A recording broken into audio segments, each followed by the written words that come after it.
I'm DeCicco Remu. Welcome. This is Teacher Talk.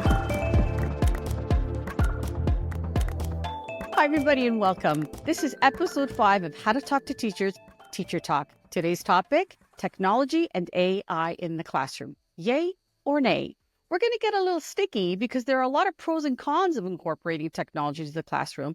But what on earth does it even mean? What is it? And how do schools and kids use it? Are they using it? Do they know how to use it? Do we even know how it works? I've asked a great friend and a maverick innovative education leader with over 25 years of experience in all levels of education who believes that we have the knowledge, skills, and passion to pave the way for a better future to school and what tech can do in the classroom and also what the implications of AI in education actually mean. Mr. Giancarlo Brotto is a dynamic leader, a keynote speaker, a strategist, and a mission to empower learners in an AI-driven world. With over 2 decades of experience, he's forged connections throughout the world with leaders, policy influencers, and innovators in education and technology. That's where we met. Giancarlo has collaborated with global organizations like Karanga, a leading alliance for social emotional learning and life skills. Remember, we have an episode on that with Mr. Joe Archer. So if you haven't seen that one and you want to know more about what social emotional learning is, please jump back and have a look at that one. He's also been a member of the OECD Informal Advisory Group that launched the world's first international assessment of SEL. So that's really important. How do we grade social emotional learning? It's another episode on assessment. Be sure to look out for that one. It's going to be juicy. His work extends to partnerships with major industry players, including the world's second largest employer and a top consumer electronics manufacturer, giving him unique insights into the evolving skills required for the future of work. With a rich background in education, Giancarlo has taught university, high school mathematics, and served as an education consultant, advising school districts and education leaders on innovations in education. He still does that. He has held leadership roles at Catalyst, GOLA, Smart Technology, and the York Catholic District School Board. Currently, he's the founder of Pave Edu, which is his consulting company, and please, he's really good, so reach out to him. We're going to be giving you his info later, where he supports schools and education systems transitioning to an AI-infused world. Really important work. So he has extensive experience, a passion for education that makes him a leading voice in preparing learners for the challenges and opportunities in an AI-driven world. So who is this guy? He sounds like absolutely fabulous. Say hello, Giancarlo. It's so nice to see you. It's always a pleasure. Always a pleasure. Oh, it was great connecting, Leah. And, when you and I get together, this is like the extended 5-hour version because we like to get going, especially on topics that matter for kids and learners and parents. We'll cut it. If it's 5 hours, we'll cut it. I don't think we'll be able to keep the audience for 5 hours. But yes, agreed. We have a shared passion. We have a long history of connecting and collaborating. I always learn from you. It's challenging when we connect, and I think we create really great, meaningful, technology-inspired programs for kids in schools. So again, welcome and thank you. So I want to kick this off with the really simple, basic question. Since you're the AI dude in education right now, what is it? Can we please explain to our viewers what it is and how it works before we get into the implications of what it means in the classroom? So please help us out. Sure. Yeah, no problem. And in a simplified way, many of us, if not all of us, have actually experienced artificial intelligence. We just didn't know because it's something that runs in the background. At a high level, you have to think of artificial intelligence. Well, think about a human and what makes us intelligent, right? You make decisions. Leah just asked me the questions, and I have to take all the information and think about filter, like what is the best way of answering her question for the audience that I need to. So I'm making decisions, but all those decisions in an artificial world are not being made by humans. There's no human oversight. The machine is making these decisions or coming up with these outputs. So that's kind of at a high level. And there's 3 main types. Artificial narrow intelligence, which is like really, really good at one task, but they're not as good as humans. So they might not be able to have a conversation with you, or they might not be able to, do your taxes. They're really, really good at a specific task and sometimes better than a human at that task. And then there's artificial general intelligence, which is something that hasn't been created yet, by the way, but it's hard to tell the difference between a human and a machine, right? And that's something that people are working on. And there's, speculation as to when we're going to get there. I'm going to say from what I've been seeing, and then within the next 10 years. And there's a third type, which is super intelligence, which is way beyond any humans or group of humans capabilities. And so when you look at some of the applications of it, when you drive your self-driving car, when you're watching Netflix and then it says, hey, you should watch this show because I know what you've watched before. When you're scrolling through your Instagram or your TikTok, how does it know to send me stuff that I know that I'm going to watch, I'm going to be curious about? All of that has been using some form of artificial intelligence. And there's a variety of different branches well beyond ChatGPT, which is what most people know about robotics or expert systems or on our phones when we ask Siri what time it is, she might answer. So that's in a very foundational level, it's really, and for a lot of people, I use this expression, it's, oh my gosh, I can't believe that wasn't a human. And that's what we're starting to see a lot of, especially when we watch a video or when we see it generate, a rubric differentiated by the 3 IEP students that I have in my classroom. It's, oh my gosh, I can't believe a human didn't create that. It's the type of artificial intelligence that we're starting to see in our world today.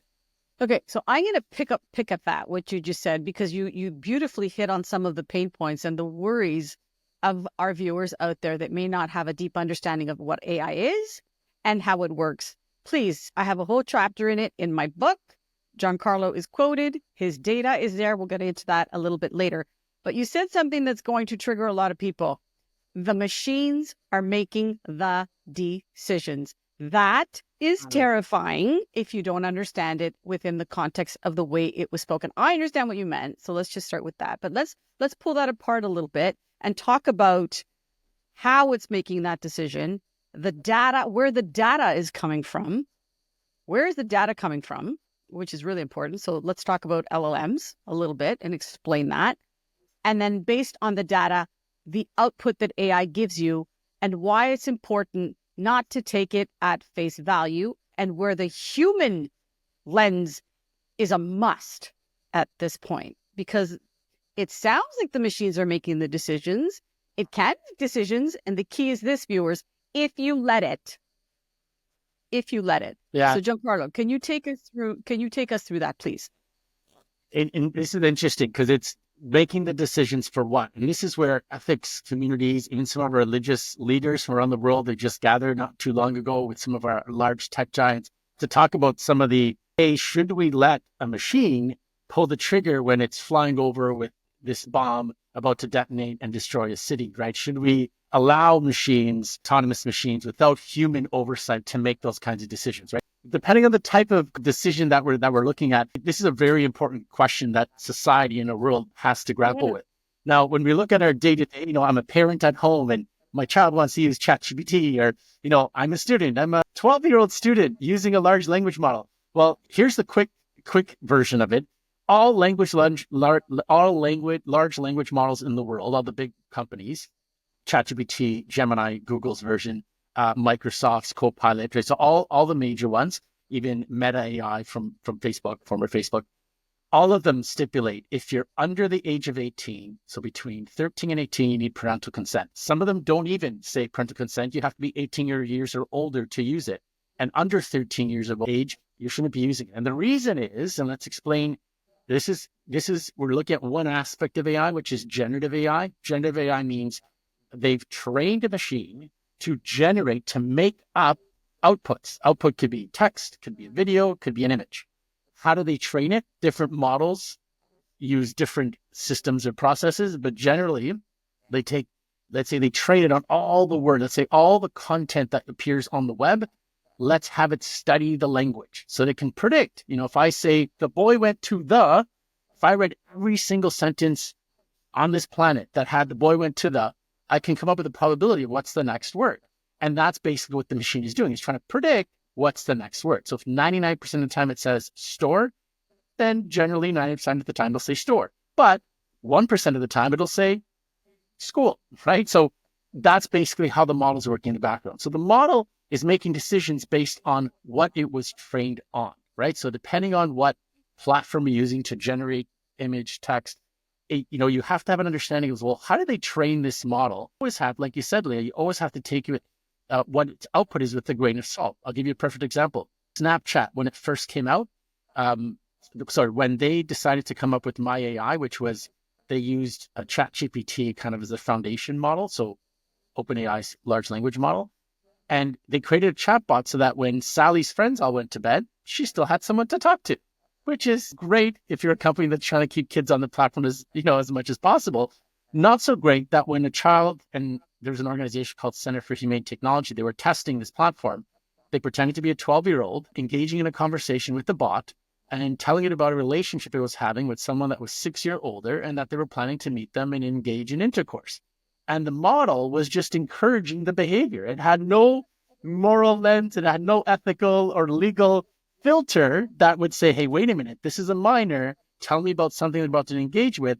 And it didn't do anything. Now, that has since changed. So this is something else you need to know, that the model, any generative platform that you're using today, it's the worst version that you're going to see today, because tomorrow it's going to be better. In fact, if you tried to do that on that Snapchat platform today, the same exercise I gave you, it'll stop that student in their tracks when as soon as they mention they're engaging with someone older in any kinds of activity. So we can fine tune these models, but we have to keep in mind that these models aren't just a machine. There's no human that's filtering it before it comes to your eyes. And some companies are getting better to create these filters or these fine tuning so that it safeguards, especially our young kids that might be using these platforms. And when you look at the statistics, when school was out, you look at the usage of ChatGPT, it significantly dropped. So we know that our students are using these tools, right? So now it's up to us to kind of be aware. If you're a parent with a child that's under the age of 18, work with your child, put them at the kitchen table, say, yeah, I encourage you to use it, but let's use it together. So there are ways that we can leverage these tools and guide our students to productive use and to learn about how these machines actually operate. I'm still terrified. Okay. I want to be clear about the collection of data that we talk about, that it's not always clean. Like I say in the book, there's a lot of gunk out there. So these AIs, these generative AIs, are out there collecting all these strands of data, again, that aren't necessarily true. And the output isn't necessarily going to give you the best advice, like the Snapchat one that was horrifying to me. However, or it's a dialectic, it can get better depending on what we feed it. And then the second part of that is, again, this very critical lens that we have to use as parents, teachers, and children about what it is giving us. Is it true? Where is the source? Where is it coming from? And I can say, quite frankly, with full transparency, that Giancarlo and I have partnered on a number of programs and initiatives, and we use it. Like we'll be sitting there writing, we'll be sitting there collaborating and ideating and creating stuff, and we'll come to a point and say, okay, let's see what ChatGPT says, or let's see what Claude says, and we'll go in and see. That doesn't necessarily mean we use it. We don't, and we certainly don't copy and paste it, but we will say, oh, that's an idea, and we'll pull that in to synthesize what we're already working on. So this is where we want to get to, that and the kinds of questions that we are asking the AI. That becomes really, really important. I don't know if parents out there have seen, there's jobs out there that are prompt generating engineers or prompt generator engineers. They make a fortune. So we're going to come back to that in assessment. Is it true? How are you using it? How is it being assessed? Are you being critical? How are you integrating it or synthesizing it into what you're working on? And that's not just for students, but also people using it in the workplace. Because you can put a question in there. Again, this is in the book. Please have a look. I put in, please give me an essay on the history of tomato sauce, because I'm Italian and I love to cook and it's all about food. And it did. It gave me, and then I said to it, can you please put it in a Shakespearean voice? And it did. And it's in the book. It's in the appendix. But as a teacher, if I'm going to get that, well, my kid didn't write that. Like, it's so obvious that the child did not write that today. That doesn't mean it's not going to get better, because it will. And then we'll have to deal with, okay, what are we going to do about this now and how are we going to use it? But right now, today, we need to know some very big key things. It's not always right. It's learning. And we're in the inflection point where we can help teach it to help it serve us. If we do it very mindfully and with very deep thinking and very targeted application of how we're going to use it. So that brings us to school. Okay? Because now, oh my God, my kid just handed in an essay using ChatGPT. My niece told me this the other day. Zia, that's aunt for in Italian. I handed in a paper. The little boy next to me handed in a paper. He got a 93 because he used ChatGPT. And I'm like, well, didn't the teacher know? Didn't the teacher know that this was a chat GPT written? Because if I ask the child to sit in the classroom and write something, is that going to match? These are the things that I would be looking at as a teacher. So can you tell me, Giancarlo, how are teachers using it in teaching? Are they using it? Do they know how to use it? I know you're doing some work in some school divisions in Canada. Can you please share what's going on out there? Yeah, and it's interesting because Canada is different than international, and in different parts of the world, they're further ahead. I gave a talk about 8 years ago in Australia. It was right around the time where every single teacher was given a book that was written by some of the leading experts in artificial intelligence and thought leaders in education to prepare their teaching staff for what's about to happen. This is before the large language models, ChatGPT, and all these things. So some nations are a little bit further ahead than others. But I can tell you this. So assessment's a big deal all over the world. So that scenario of, how do we know that our students are actually submitting the work that's theirs? If we would have had this podcast a year ago, I would say, yeah, there's some tools you could actually use to actually check, right? The reality today is there are ways where students can submit assignments that there is no checker or no teacher that will be able to tell the difference. And it's because of the way that these models have evolved where we can actually train it. So if I want to train a model to always speak in my voice, I could train a model to always speak in my voice, both in written, auditorily, and even visually. There's now even scams, and this is important to know for parents, right? Sorry to interrupt. I know, but terrifying me again. And so we just have to be mindful that, as an educator, we have to ask ourselves, and as a parent, what are the skills that matter and that are important, right? And what is it that I need to have the student demonstrate to me? And then you have to assume that there are going to be ways for, to think that, well, maybe I'll have the student write the essay at home with a video camera and then, video themselves actually telling me and talking about it, right? So anything that's digital, you got to start assuming that there's going to be ways for students to figure out how to actually generate work that's not theirs, right? As a default. And so the only safe sanctuary, what we're seeing teachers doing in class is being very creative with how they actually assess, right? So you see teachers now scaffolding essays, right? So, okay, guys, you have 30 minutes. I want you to just write down ideas of your main points or thesis that you want to come across for this topic. And then the next day, we're going to work on your introduction paragraph. And the other day, we're going to work on what are the 3 main points that are going to be your arguments. And because they want to focus on a specific skill that they need to know represents that student's thinking or their competency in a specific area. So teachers are coming up with creative ways of doing that. Other ways are a little bit more novel, which are, and not many are doing this yet, which is, well, embrace the tool, right? So if you're in a position where you could use a tool and you expect the student, the universities, for example, expect the students to use the tool and to provide a comparison of, well, why did you select this model's output versus these 2 others, right? And have it connected to something that we discussed in class, right? So professors are coming up with unique ways of leveraging the tools. You see it more in the university than the high schools or elementary schools, but we see elementary schools where teachers are modeling it in classrooms, right? There's a great teacher, Mr. Donnie Piercy in the US, is a award-winning teacher, and he started very early, having the task he give his students in class, he'd give it to large language models, and then he'd have the students, all type out, answers, he'd print them out, put it into groups and say, okay, try to identify the student answer versus the machine answer. Go. That's cool. Right? To see what they look for. So there's new innovative ways in which teachers are finding ways to incorporate it into their practice, but assessments are going to look different. Assessments will look different in education. We have to prepare ourselves for that. Let's not forget Mr. Armstrong. He's math guru out at Appleby College. He's doing some really interesting work with mathematics and AI. So shout out to Cal. Yeah, yes. There are some homegrown talent teachers doing some really cool things here as well.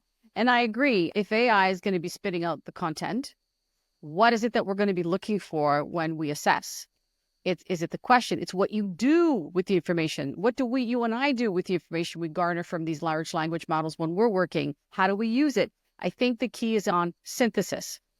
What are they going to make a video of it? Are they going to make a song? What are they going to do? I'm a big proponent, and I speak a lot about creativity because I think this is just going to make us all the creators that we are, or concretize the creators that we are.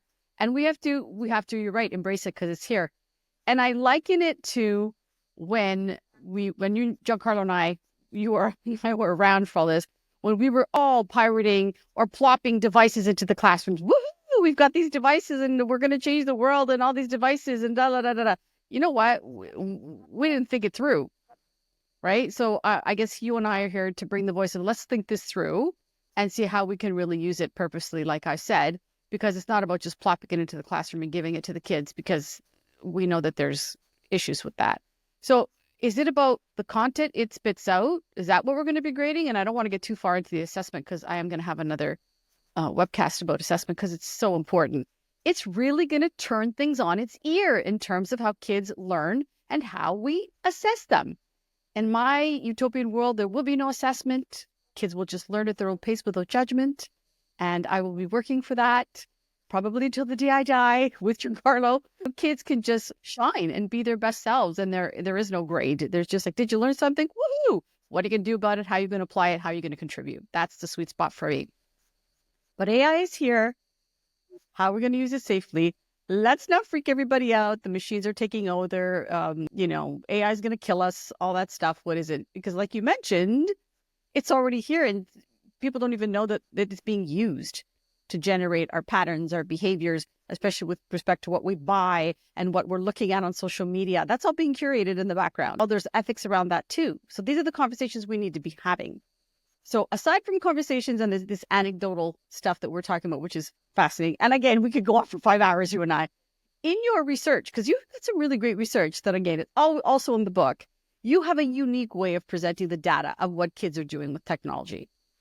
Can you please explain? Because it's fascinating and I happen to agree with it.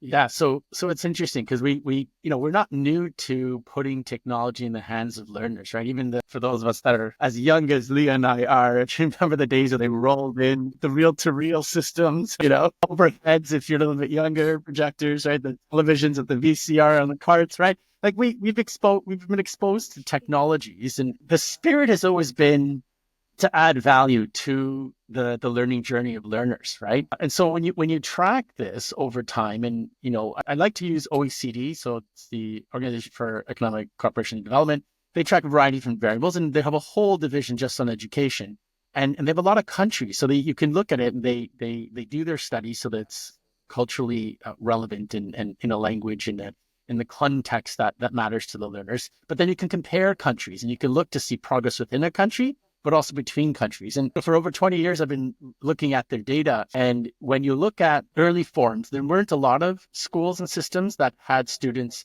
with any degree of number of hours exposed to technology from a learning context. But now you see that change. So there's a lot more systems that have full one-to-one, students having their own devices, spending a lot more time on the devices. But something else has changed, which is personal devices have come into play.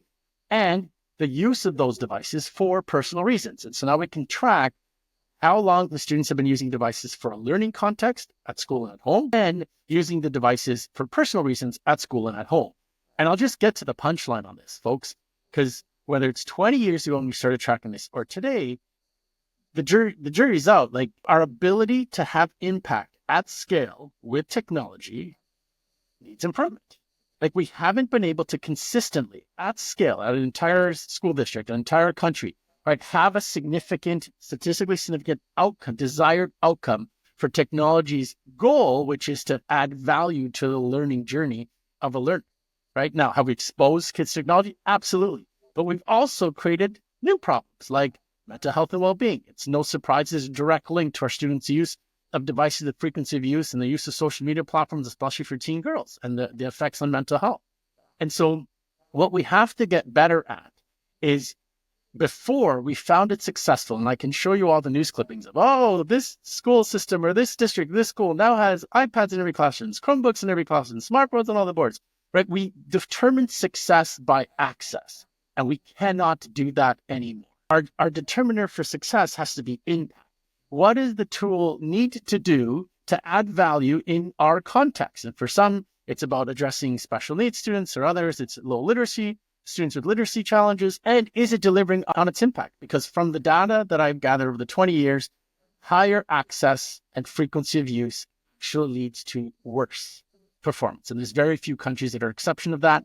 And then when you look, and that's for technology being used for instructional purposes. And then when you look at technology being used for personal reasons, it is the case in every single country.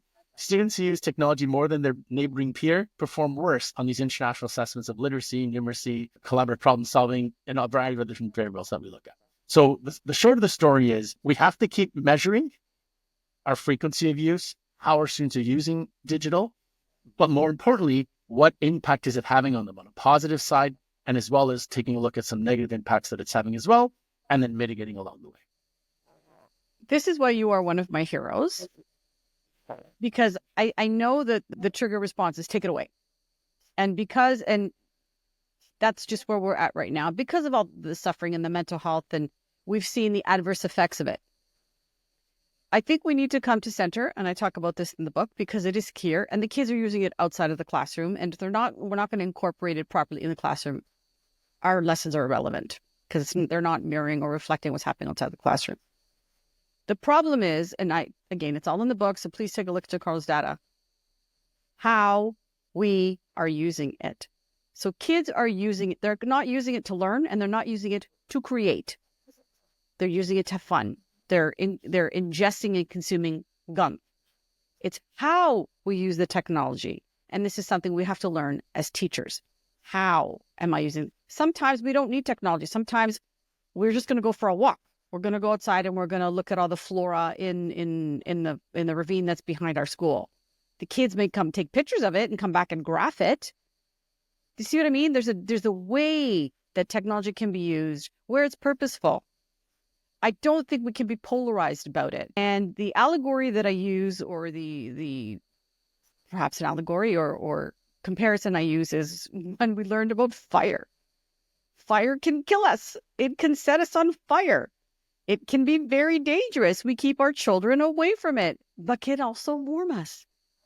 It can also cook our food. So where are we going to sit with this? This is what we're working out again, pulling those strands and figuring out this hairball. But I love the fact that you talked about impact, because if it's not having impact, if it's not cooking our food and warming us and it's killing us, it's a negative impact. What are the positive impacts? Because we can't ignore that the kids are using it. And we're in sort of this middle uncomfortable space, but it's chaotic, but where there's chaos, there's opportunities. It could also be fun because we get to be creative, and you and I get to sit at our computers over Zoom or whatever and figure, okay, what are we going to do? And what are we going to talk to the schools, and how's this going to trickle down? So there can be fun, there's terror, but there's also excitement. So I think we have to accept that. So I want to know, and a lot of parents want to know, because the thinking is, well, AI is going to do everything. And we touched on this a little bit, but I want to come back to it because it's so important. If AI is going to do everything, how are kids going to learn? And it's going to give them everything. What do you think about that? Because I've got thoughts. Yeah, it's interesting. So, and then that's where it starts, right? Let's take a look at how is the nature of work shifting, right? And what are skills that companies today are prioritizing? There's, if you want to follow it, there's World Economic Forum who always does a future skills assessment, hundreds of thousands of companies. They're looking at where are they spending their money, what are they trying to develop skills in their employees, right, all over the world. Or if you look at, LinkedIn, every year they do an analysis of like, what are people actually hiring for? What are the skills they're looking for, right?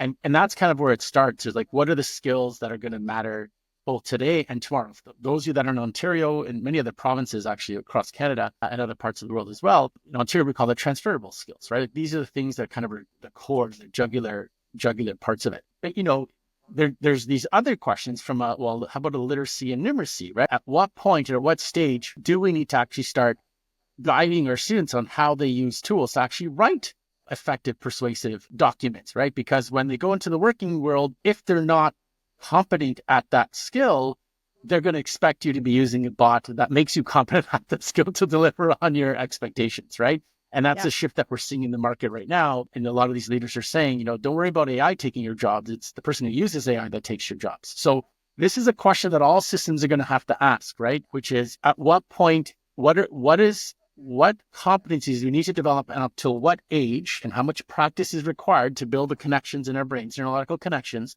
so that they're strong enough to understand and to make decisions around what's high quality written work for a specific purpose or not, or to determine whether or not this engineering or this physical analysis computation that it did has validity and accuracy, right? So we have to start determining as society is like, what is the base level understanding that's important before we can start having students use these tools to augment or supplement their lack of learning, right? So this is a question that systems are they're asking themselves right now.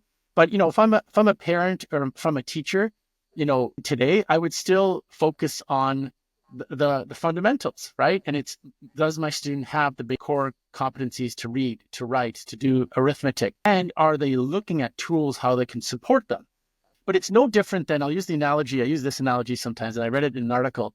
Let's say I want to lose weight, or I want to have a healthier lifestyle. And so I'm going to commit 4 days a week. I'm going to go to the gym. I'm going to spend 4 out of the 7 days in the gym. Fantastic. But what you don't know is I actually bring this like miniature sized forklift with me. So when I'm doing my deadlift, it's actually not me doing it. The forklift is listening it for me. But I go every day and I've been doing it for 3 years. And I'm wondering why I'm not like losing weight or getting fitter. We have to understand that once we start relying on some of these tools to do some of these analytical tasks, and if we depend on them, then we're not practicing the skill. And so we have to figure out is, at what age, what skill do we have to still focus on the development of those competencies? Almost like riding a bike, right? I don't have to do training to ride a bike anymore. I can just get on a bike and ride it. Oh, and by the way, if I want to get there faster and more efficiently, I'll get on an e-bike, right? I'm not going to forget how to ride a bike because I've already built those connections. Yep. So the world has to start understanding is, what are the fundamentals? What are those basic core skills? Then when do we start using artificial intelligence to supplement or to augment some of these tasks for us, knowing that we have the confidence to make these, and I would argue, higher level skills, right? Compare and contrast, create, right? Like artificial intelligence is forcing us higher up on this, if you know the higher order thinking scale, it's forcing us to do some of these higher order level thinking, right? Inquiry, creation, comparison, analysis, right? It's forcing us to do that, but it only works when we have a baseline foundational understanding of what's true and what's real, or we have the insight to be able to go and search and to find out and to validate, so that we can make an informed decision. So let's give an example just to summarize what you just said. Let's take the times table. Okay, well, then nobody knows their times tables anymore. If I understand how and why 4 times 4 is 16. I understand the concept of 4 times 4 is 16. I only need to understand that 4 groups of 4 will give me 16 as a whole. You're the math teacher. Do I got that right? Okay, 4 times 4 is 16. Once I know that, I can ask a whole host of technology platforms, and I don't want to name them all, and I don't want to call it up because my Alexa will pipe in because it's behind me, and so will Siri because it's next to me. It'll give me 6 times 7. Do I need to know 6 times 7 off the top of my head? Or is it good enough for me to know? I understand the concept, so just somebody tell me what 6 times 7 is. Or I think of myself, I paint and I draw and all that good stuff. And I have a set of pencil crayons, so to speak, and they're laid out before me. Do I need to know how those pencil crayons were made before I can pick them up and start creating something? No. But I understand that they came from a tree and there was some tool or components involved to make this pencil. But I'm going to pick it up. So you're right. There has to be in early education, or to what we haven't figured out to where, that kids understand the concepts. And then it's exciting because they can go to town. And then learning is expanded because you have all these tools at your disposal that can help you, again, augment what you know with the concepts. And that space in between is the creativity, is the inquiry. And that's what we're going to start assessing. How we're going to do that, I don't know. Again, I'm all for no assessment at all. And I'm sure people are going to have thoughts around that. And who knows, maybe in our lifetime we'll see that. But you raised some really interesting points. And these are the things as system leaders we're starting to think about, and how do we integrate this and how do we pilot this with different boards, and let's see what works and let's see what doesn't. But parents need to know this is going on, that the machines are not going to be learning for your children. The way your children are learning is going to change to reflect the needs of the economy, because at the end of the day, all we want is for our kids to be okay, to be successful, to be happy in the real world of work outside of school, that is joyful and healthy and contributive and connected to humanity. But if it's happening in the workforce and I don't know how to use it, what does that mean for my kid? So we need to get parents sitting in this uncomfortable spot as we figure it out to understand what's going on, so they're not challenging constantly. Well, I don't want my kid to use AI. Is that going to help you? Is it going to help your kid? I understand. Let's acknowledge that it's terrifying. I don't know how many times I've used this word. And we're in this sticky spot. But it's really, really important for people like you, Giancarlo, to continue to do this work and to continue to ask questions and continue to be present and representing Canada with big thinkers and big leaders all over the world to help us figure it out. So I applaud you for the work that you're doing. Thank you. Thank you for the ongoing connection and collaboration in the work that I'm doing, because I think we can't do it alone and we have to do it together. And for many more years of trying to figure this out together, and before we retire, hopefully we'll be able to look back and say, you know what? It's really amazing that we were able to contribute to that. Thank you, my friend. I'm hoping that people will reach out to you. We're going to be providing that information around your company and all your contact information of how they can reach you. I know you speak and you do workshops and all kinds of things. And I encourage schools to reach out for a deeper discussion around what they can be doing at that level to be starting to look at what we can do. Sound good? Yeah, awesome. And Leah, always a pleasure. And, I think that last part that you said, we all have to be working together, right? All of us have different expertise or insights. And if you're a parent or a teacher or a system leader, or you work in corporate, if you're passionate about thinking about what education is going to look like in an era of AI, then we all have to sit at the table and have a voice in terms of what we think matters and be open to exploring that the world might look very different, right? But it's in these collaborations where we're going to be able to find value. And always grateful with when our two brains get together, we do some magical work together because of exactly that, our diverse experience and backgrounds, right? And I think we need to encourage a little bit more of that, especially in this era where things are going to start shifting and changing. Fantastic, Giancarlo. Thank you for bringing your fire. Thank you for warming us with your fire and not burning us with your fire. Check it out in the book, everybody. It's a great topic. It's a great time to be working on this together. I encourage you to be open and to see what your kids are doing. Be excited because we're going to be embarking on an incredible new way to be human. Be well, be safe, and see you next time.